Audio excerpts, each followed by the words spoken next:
Okay, so this was the Mazda, or this is the Mazda from the latest video, and let me show you what I've done. So not me, my father, because he's an electrician, so he knows these things a bit better than me, and I didn't want to waste my time with it.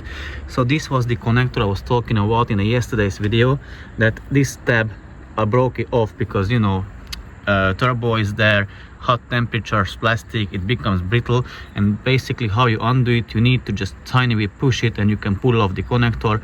Well, I broke it, so as I said, I could have just zip tied it like diagonally, one here, one there, and it would be holding it.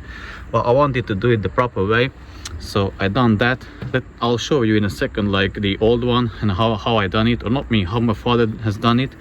And I'll done the oil change on it, the flush with the oil change. So now I'm going to start up the car, getting up to the temperature, monitor the live data, record it on the camera so that the owner can see it as well, what he may address or he will need to address in the future. But yeah, and then I'll put back the engine plastics to underneath, because I checked if the oil pan is leaking. It is holding strong, very good. So I'll show you that tab or the connector, and then turn on the car, get it up to temperature, check the live data. I'll show you that as well, and then I can let the owner know that the car is ready to be collected. Basically, this is the old connector. The new one exactly looks the same. So it came with 3 wires and pins pre-installed, so my father had to remove them from it. So basically, you see that purple tab on there, you need to pull it and then you can deepen. Once you deepen, you can make sure of the order of the cables or the pins, how they go inside, and pin them back, tighten that plastic clamp, and you are good to go. So here, as you can see, is missing that tab which I broke off. So yeah, it's replaced. And now let me turn on the car and check the live data.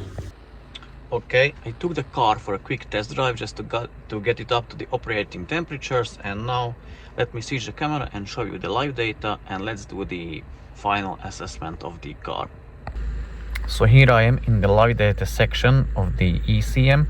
What I want to check is the brake booster pressure sensor, 7.6 kPa, as it should be, because we changed that. It's brand new now, so if I press the brake it will go up, then it comes back to 7.6 kPa. Let me show you.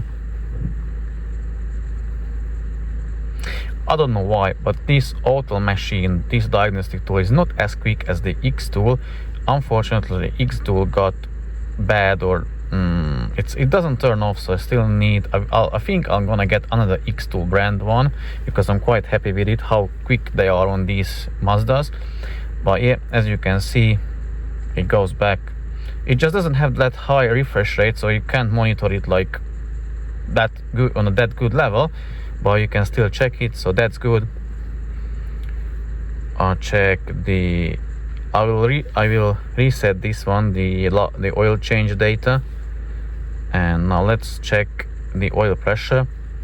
So here you can see the oil pressure, oil temperature, coolant temperature, and the RPM. So at idle, you should check it at operating temperature between 70 and 80 degrees of Celsius.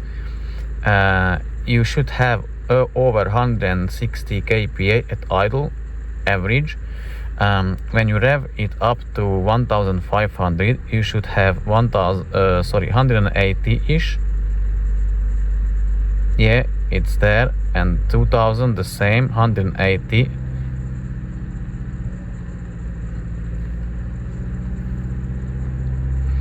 So I'm holding the revs at 2000, 180, very good.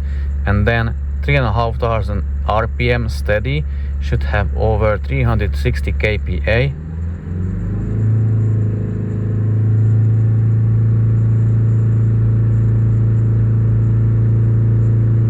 So as you can see, it's 400 something, so that's good. Don't that it got red, it doesn't have to do anything. It's not bad, it's just the auto machine has its range, so that it says like it should be between that according to him, but according to the manual it should be at least 360 kPa.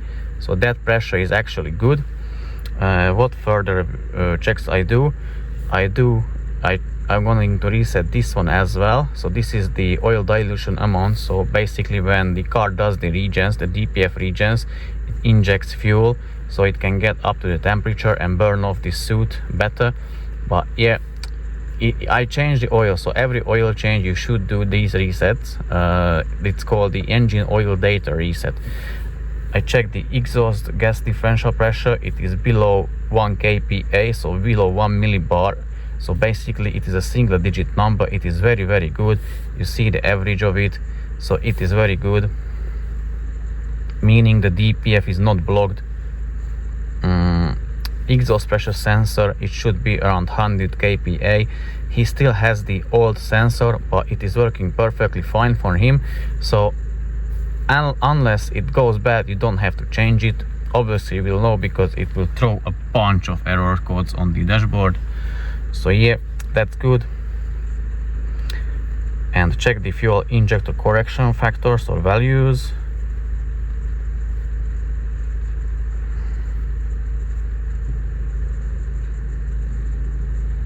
So you can see here are the 4, 1, 2, 3, 4.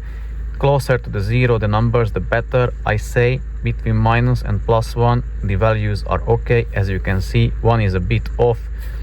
It may need a replacement. As you can see, the rest of the 3, they are working at the same correction factors, but this one is like a bit out of the specs.